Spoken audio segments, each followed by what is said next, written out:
All right. Well, everybody, I'm happy to be joined here on Bracy Sports Media by Carlin.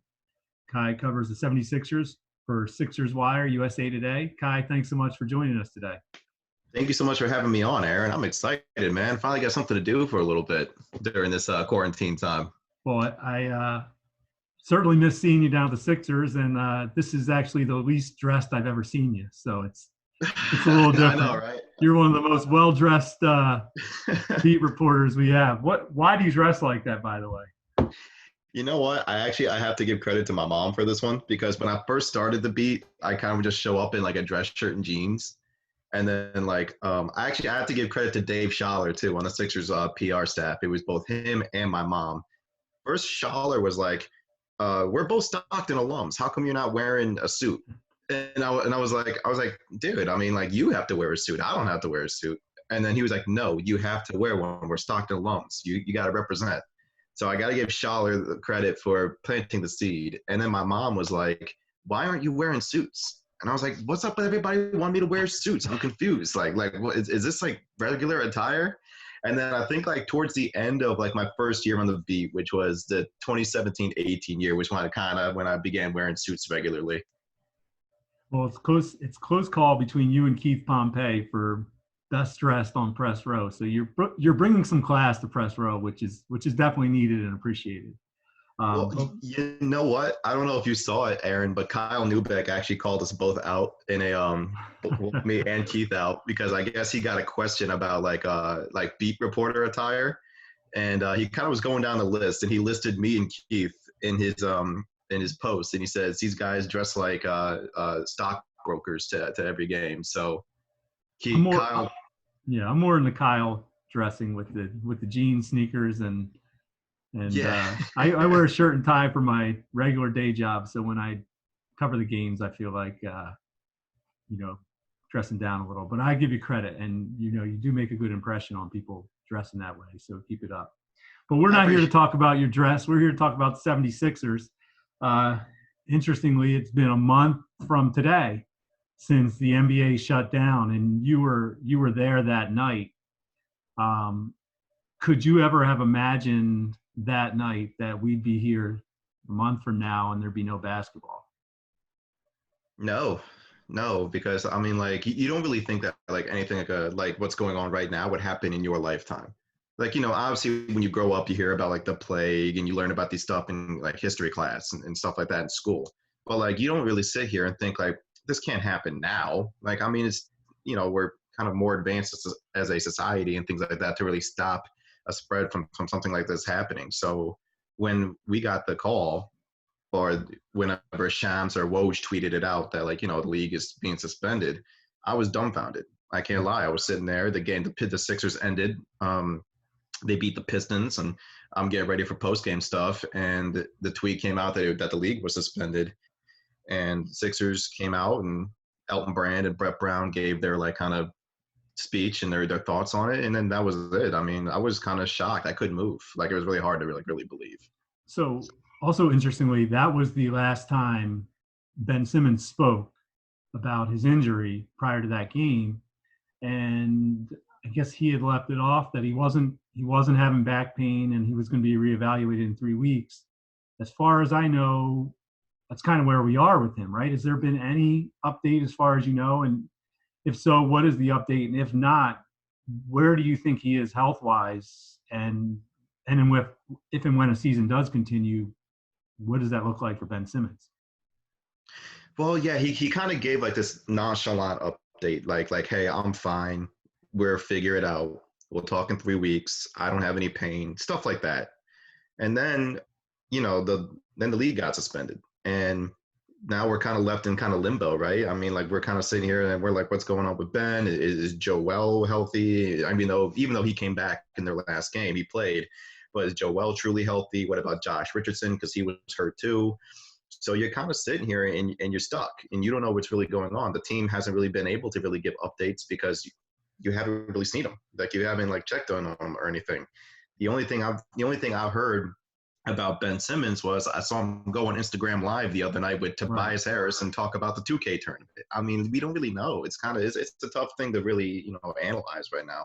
We do know a little bit about Josh, though, right? From his Instagram post running with his dog. He looks like he at least can run with his dog. I guess that would be a good sign for his health. Yeah, that is definitely a good sign for his health. I saw him on both Instagram and Twitter, just talking about running around with his dog. I think he had a tweet. He says he said his quads were ripping or something like that. It was just like, I guess that was like the first run he's had since, like, maybe that last game against Detroit. So, I mean, I guess that's a good sign for Josh Aaron. That's a good point. So no one really knows, obviously, what's going to happen. I know the league has been throwing out some ideas, or at least some ideas have been reported, one of which is the tournament in Las Vegas. I know Atlantic City was mentioned as an early possibility, which I'm sure you would have loved. What do you think about the idea in general about having a tournament with no fans? And how do you think, if you were the commissioner of the NBA, how would you set that up? Would you go right to the playoffs? How would the teams qualify? And then what kind of series how would it look? What would you say? Well, I just want to say, first of all, that like I'm on the bandwagon that I do believe we're going to get hoops back at some point. Like I do believe that like the league will resume, and my gut says first week of June. So like that's going to kind of be my gut. My gut says. In terms of how it will look, I just think they're going to go straight to the playoffs, which is unfortunate for the teams out west that were fighting for playoff spots, like New Orleans and Sacramento, and those teams out there that were fighting for the 8th seed. And it's unfortunate, but like these are, this is a different time. It's not like this is regular time right now. So it's like it sucks for you guys, but you got to do what you got to do. I do believe that like it was kind of go straight to the playoffs, and we'll have the seedings the way it is right now, which means Philadelphia would be a 6th seed and would have to go up against Boston round 1. I do believe it will be in Vegas, just because I would love the Atlantic City idea. I'm 15 minutes away from Atlantic City, but like I really don't see how Atlantic City would really work. Just from a guy who lives here and a guy who just knows the logistics of it, I just don't think it would work here. Vegas just makes a lot more sense. And then in terms of like the playoffs themselves, I feel like the first round will probably be like a best of 5, something like that. Second round will probably be a best of 5 maybe, and then the conference finals and the NBA finals probably go back to a best of 7. Just to like kind of like shorten it, but not shorten it by too much, just to try to get as much as they can, at least salvage whatever they can from this season. So let's go off that scenario. Sixers have Boston. And Yeah. What do you think, if you had to match them up in that first round series, best of 5, and, factoring in the 76ers struggles on the road, I guess you would have to consider this a road team, although everyone would be in the same boat. 76ers were 10-24 on the road this year, unbelievably. But maybe a neutral site mitigates that. I don't know. Like, what are your thoughts on how that would play into it, or whether that would play into it at all? And then how do you see that matchup? The way I see it is, even if the season were to end today and they would go into the playoffs and it was like under normal circumstances and Boston would have home court, they would have to go to Boston and stuff like that.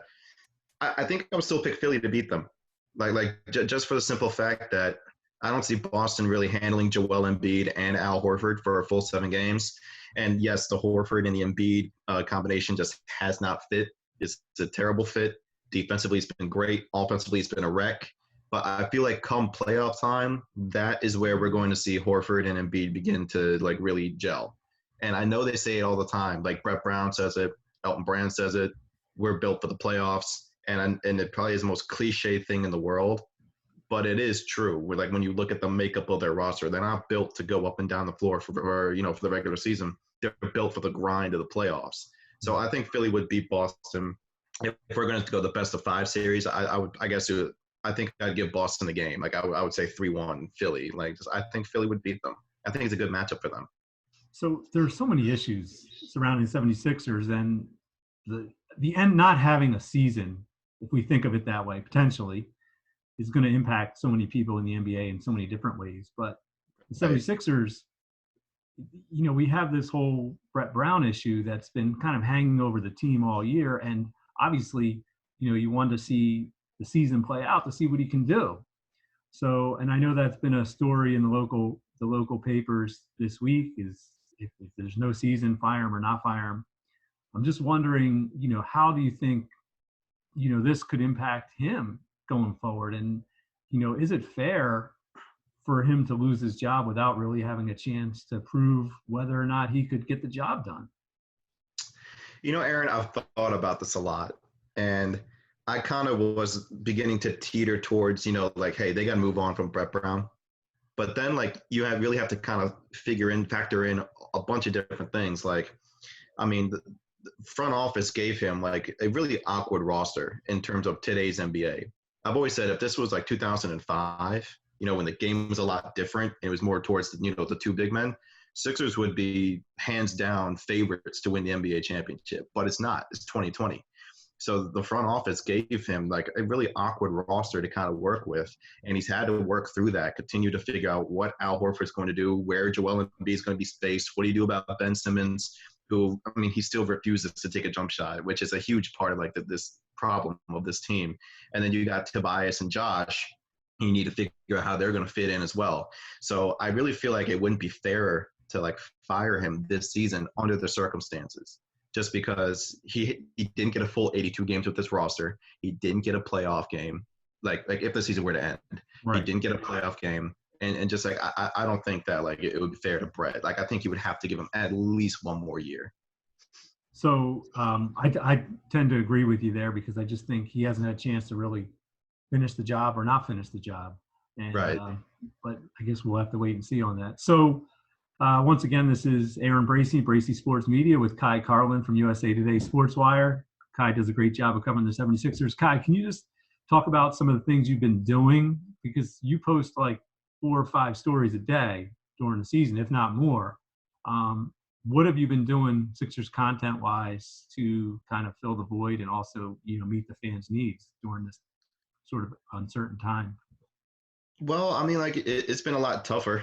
I mean, like when basketball is in groove and in season, I push out maybe 6 to 7 stories a day just to like kind of get the content flowing. Now we're down to about like maybe 4 or 5, just because like, I mean, there really isn't much. So what I've been doing is the one constant has always been like Sixers throwback posts. Right. Like, hey, on this day, this guy did this. And then March Madness posts, especially with March Madness, the cancellation of it. I kind of went back and looked back at Sixers in college and how they did in the tournament. Another thing I've done is I've begun ranking the top 5 players at each position, top 5 worst trades, top 5 worst draft picks. I mean, stuff like that, just like little things. And then another thing was I came up with a bracket style. I ranked the top 12 teams in Sixers history and just kind of had people vote on who they think the best team is. And then, of course, NBA drafts, mock drafts, profiles, things like that. So I've been keeping busy, but I would definitely like rather be at the arena and like, have a normal season rather than this, for sure. I hear you. So getting back to the draft, that was one thing I saw you wrote about. 76ers have the 22nd pick this year? Yes.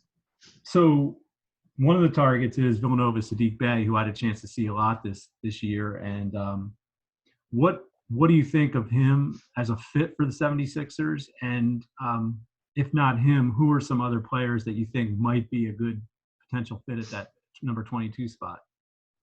Admittedly, Aaron, I haven't really watched too much of Sadiq Bey. But like from what I've known and everything I've heard, scouting reports, YouTube videos, things like that, then like I feel like he could fit. But the 5 guys I kind of have the team targeting, at least I think that would be the best fits. One is Jamias Ramsey from Texas Tech. He's kind of been a popular mock draft selection for them at 22, and it's because he shot 42% from deep at Texas Tech. So, shooting, that's always a huge issue with this team.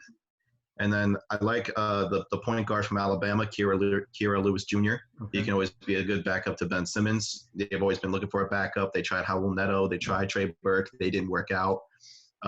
They're trying right now with Alec Burks, but he's also a free agent this summer, so you don't know if he's going to come back. Another guy I've been looking at is Jalen Smith out of Maryland, 6'8" power forward, can shoot from deep. He's physical on the boards. And as you and I talked about earlier, the Horford and Embiid matchup duo hasn't exactly worked. Maybe throw Jalen Smith in there. Another guy is Trey Jones, the point guard from Duke. Again, backup. This maybe thinking like a backup point guard. And another guy I'm looking at is Nico Mannion from Arizona. Okay. So, I mean, like, Like those are kind of like the top 5 guys. Like I would kind of look at 22. I like the first guy you said, the shooter, because I think we really saw this year without JJ and how his impact, um, really helped them open up the court in so many different ways and made up for a lot of deficiencies the 76ers had. And maybe Josh was thought to be the replacement. I think was kind of sold as the replacement, if I'm correct. But I don't Kind of, think yeah. he's really been able to shoot the three like JJ, nor do I think, that's not his game. I mean, he's okay, but how big do you think on the court and maybe even some things away from the court, maybe, I don't know, how big do you think his absence, JJ's absence this year was into studying the team and some of these road woes, or do you think um, that doesn't really hadn't really had an impact? I really think with the road woes, man, it's been the defense. Mm-hmm. I mean, like this team was built for defense, and at home they give up like 101 points a game, and on the road they give up like 111. Like it's like a really big discrepancy. And defense should travel. Defense is the one thing that should travel no matter what. Sometimes you won't shoot as well on the road. That's fine. Like sometimes like it'll be off. Like the background and everything else, the backdrop might be a little off. Then you might not have at home. So that's fine. But defensively, that should travel. Will JJ help? Absolutely, because JJ's a shooter no matter where he's at. Like he's an automatic shot from deep. He's such a great shooter. But like I think the big thing for me is defensively. I mean, I've traveled a bit more this year. I went out to LA this year. I went to Boston, Orlando, Miami, like a couple different places. I wanted to see like for myself rather than just see it on TV. And I will say, like, just there doesn't seem to be like maybe have the same focus on the road than they do at home defensively. It's like it's off to me because that should be the one thing that should travel no matter what. And I know there have been some injury issues here and there too, which can factor in. But the record is 10-24 is plenty of body work to see that. Why would, from what you're seeing in those games, I know you have traveled a lot this year. What are you seeing defensively that's different? Is it an effort? Is it a just not executing? I mean, what possibly are they doing differently on the road that they're not doing at home? Or is the energy of the crowd really that big of an impact, you think? Bullying works, Aaron. Yeah, Bullying works. I feel like the Philly fans here they'll boo like, and they'll let them know like, hey, step your game up. right. I mean, in terms of like the defense is all about effort, energy, focus, a will. Like you can't like really teach a guy to play defense better. You know what I'm saying? Like you can help him with techniques and stuff like that. But I mean, if he doesn't want to play defense, he's not going to play defense. So it's like I feel like it's more like a will and like an effort type of thing. And like on the road, I don't see it as much as I do at home. Like at home, they're locked in. They go out there and they lock you down. I think they had a game at home against Denver in December when they held them to like 2 points over the final 7 minutes of that game. Like that's championship airlock type defense, Right. but it doesn't carry with them on the road. And I feel like on the road there's a lack of focus or just something there that just doesn't click that it Mm-hmm. does at home. And if the season does begin, resume, I should say, in Vegas, that's going to be interesting to see because, as you mentioned, Aaron, it's going to be like a neutral site, Everyone on the same footing. So right? a couple things I wanted to close with. A couple interesting things have come out over the last week. It's just kind of fun to speculate about, but I guess there was something on was it Xbox with Ben and Oh, Devin Booker, and yeah. what can you kind of explain that a little bit more to those of us my age of what was happening, and were they just fooling around, or was Ben really want Devin Booker to come here, and if so, is he actually tampering? Like whatever happened? I don't know if I can call that tampering. I mean, like they were just playing like Xbox, and like they got the live thing on. Everybody's connected online playing video games, and like I guess he's got like a Twitch, and I don't know if you like. I'm not like really familiar with Twitch myself, but like it's like a gaming streaming like internet channel. You like stream yourself playing video games, and people can comment. You can read comments and stuff. And I guess somebody commented, "Yo, Devin Booker should come to Philadelphia." And then Ben Simmons read the comment aloud. He goes, "Damn, I want Booker in Philly too." So I mean, like, so I don't know if you can call that tampering, but like, I mean, he definitely would be a great fit here, Aaron. Like right there, catching And passes from Ben, shooting. I mean, he'd be a great fit for sure. so then the other one that came up was Buddy Hill posted Yeah, some kind of response on his Instagram. Someone I think said trust the process, and he said facts, which of right. course gets everyone speculating. Um, but I mean, is there any potential? Because both of those guys would be. I mean, there's your JJs, right? I mean, Right. would what's the potential of either of those coming? And just for fun and speculation, which of those two would you think would be a better fit? I think Heald is a little more, I guess, I should say, realistic to come to this team than Booker, just because, I mean, Buddy Hield's not happy in Sacramento. He didn't like the way they handled his contract extension. They didn't like the way he was a starter, but then they like randomly moved him to the bench like a little bit before the league suspension. They just benched him, and now he comes off the bench and he doesn't like it. He's not happy with the Kings. So you could easily make a move for him. He's got a big contract. Sixers have a big contract in Right. Al Horford. The Kings actually had interest in Al Horford last offseason before he signed with Philadelphia. I'm not saying that they'll make that move, but it definitely does make a little bit of sense that Hield will probably be a little bit more realistic in terms of fit. Booker's obviously the better player. So I mean, you would love to have Devin Booker here, but I feel like Buddy Hield is a little bit more realistic. So, and last question to leave on, Kai, and I really appreciate you joining me today. So, what's your gut feeling? Do you think there will be a season? And if so, do you think it's going to play out the way it's been reported in with this Vegas tournament, or do you see something else happening? I do believe it will. I do believe it will, just because I mean, from to my knowledge, I mean, to be honest with you, I've tried to stay off social media and turn the Mm-hmm. TV off. That's this whole thing, because Good all I idea. see is a bunch of negativity that like I really just don't need. So I'll be honest with you, I've been watching Disney Plus for like the past like I don't know 2 3 weeks, like, um, but from to my knowledge, I do know the numbers and the cases are beginning to go down a little bit, and the Right. curve is beginning to flatten. So, I mean, that tells me that people are beginning to take this seriously. You know, they're staying at home, they're washing their hands and everything else. So I do believe that we will get a season back. Like I said, I think it will happen the first week of June, second week by the latest. It will kind of be like a rapid fire turn, like NBA playoffs to crown a champion. And then, you know, the 2020-21 season will probably begin on Christmas. And then hopefully next season we have a, you know, regularly, you know, season throughout the whole thing. So I do believe that, you know, this season will resume, and I fully 100% believe that. Well, for people like you and I who, actually work at the games, and part of our living is the games. We obviously hope it gets back. As fans of the game, we hope it gets back. Right. We all miss sports. Obviously, there's bigger things right now, but sports is a huge part of our lives. 76ers. So this has been a void. So I really do appreciate you taking the time, Kai. Kai's stuff is great. Check him out on Sixers Wire USA today. Follow him on Twitter if you don't already, Kai Carlin. So, Kai, thanks so much for joining us. And I definitely look forward to seeing you in those suits real soon at the Wells Fargo Center. I appreciate you so much for having me on, Aaron. Appreciate it a lot, dude. Thank you.